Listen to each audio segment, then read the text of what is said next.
friends, welcome to Secret of Samayal. இன்னைக்கு நம்ம பார்க்க போறது ஒரு சூப்பரான prawn manchurian. ஆனா நம்ம deep fry பண்ணாம செய்ய போறோம்.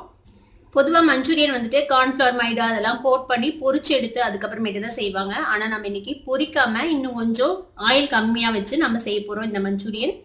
சரி வாங்க டிலே பண்ணாம இந்த சூப்பரான prawn manchurian எப்படி செய்யலாம்னு பார்க்கலாம். ஒரு pan எடுத்து வச்சிருக்கேன். இதுல வந்து ஒரு 2 ஸ்பூன் எண்ணெய் விட்டுருக்கேன். இந்த எண்ணெய் வந்துட்டு நல்லா சூடாகட்டும். இந்த மாதிரி ஸ்ப்ரெட் பண்ணி விட்டுருங்க pan ஃபுல்லும். இப்போ எண்ணெய் நல்லா ஹீட் ஆயிடுச்சு. இப்போ இதுல வந்துட்டு நம்ம இஞ்சி கொஞ்சமா பொடியா நறுக்கி வச்சிருக்கேன். அதே மாதிரி பூண்டு நறுக்கி வச்சிருக்கேன். இப்போ ரெண்டையும் சேர்த்திடலாம். ஒரு பச்சை மிளகாய் அதே மாதிரி டயகனலா வெட்டி வச்சிருக்கேன். அதையும் சேர்த்துக்கோங்க.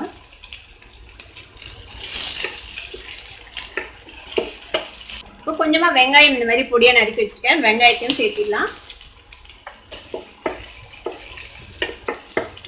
வெங்காயம் ஓரளவுக்கு வதங்கிச்சு. இப்போ வந்துட்டு நான் வந்துட்டு ப்ரான்ஸ் எடுத்து வச்சிருக்கேன். இது வந்து குட்டி ப்ரான்ஸ். இப்போ இந்த ப்ரான்ஸை வந்துட்டு இதில் ஆட் பண்ணிடலாம். இது இதோட சேர்த்து பரட்டி விடுங்க. ஒரு நிமிஷம் இந்த மாதிரி வதக்கிக்கலாம். இது ஒரு நிமிஷம் வதங்கியிருக்கு. இப்போ இதில் நம்ம சாஸஸ்லாம் ஆட் பண்ணிடலாம்.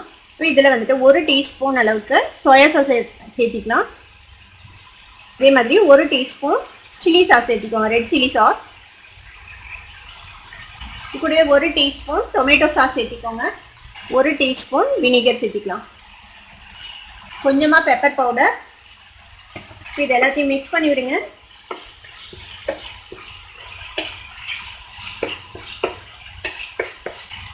நம்ம சேர்த்துன எல்லா சாஸ்லயும் உப்பு இருக்கும். அதனால ரொம்ப கம்மியா உப்பு சேர்த்திக்கோங்க. டேஸ்ட் பார்த்துட்டு கம்மியா சேர்த்திக்கோங்க. இப்போ இதுல வந்துட்டு ஒரு 1/2 டீஸ்பூன் கார்ன்ஃப்ளவர் இந்த மாதிரி ஸ்ப்ரிங்கிள் பண்ண மாதிரி போடுங்க. இது கூட உடனே கொஞ்சமா தண்ணி விட்டுக்கலாம்.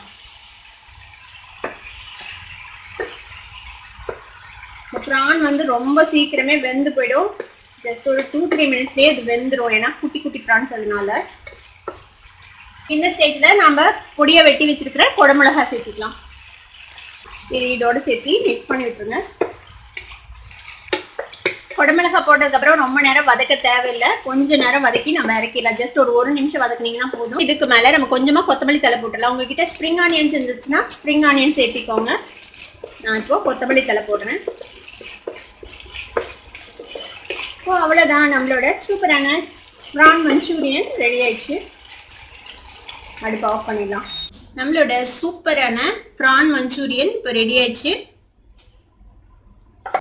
இது வந்து நீங்க ஒரு ஸ்டார்டர் மாதிரி சாப்பிடலாம். இல்லைன்னா ஃப்ரைட் ரைஸ் இல்ல சப்பாத்தி அது மாதிரி வச்சு கூட சாப்பிடலாம். ரொம்பவே நல்லா இருக்கும். இந்த சூப்பரான ப்ரான் மஞ்சூரியனை நீங்களும் ட்ரை பண்ணி பாருங்க. ட்ரை பண்ணி பார்த்துட்டு எப்படி இருந்தது அப்படின்னு எனக்கு கமெண்ட்ஸ்ல ஃபீட்பேக் கொடுங்க. இந்த வீடியோ உங்களுக்கு பிடிச்சிருந்ததுன்னா சப்ஸ்கிரைப் பண்ணுங்க. பக்கத்துல இருக்கிற பெல் ஐகானை கிளிக் பண்ணுங்க. அப்பதான் என்னோட நோட்டிபிகேஷன்ஸ் உடனே உங்களுக்கு வந்து சேரும். லைக் பண்ணுங்க, ஷேர் பண்ணுங்க. தேங்க்யூ ஃபார் வாட்சிங் this video viewers. Bye bye.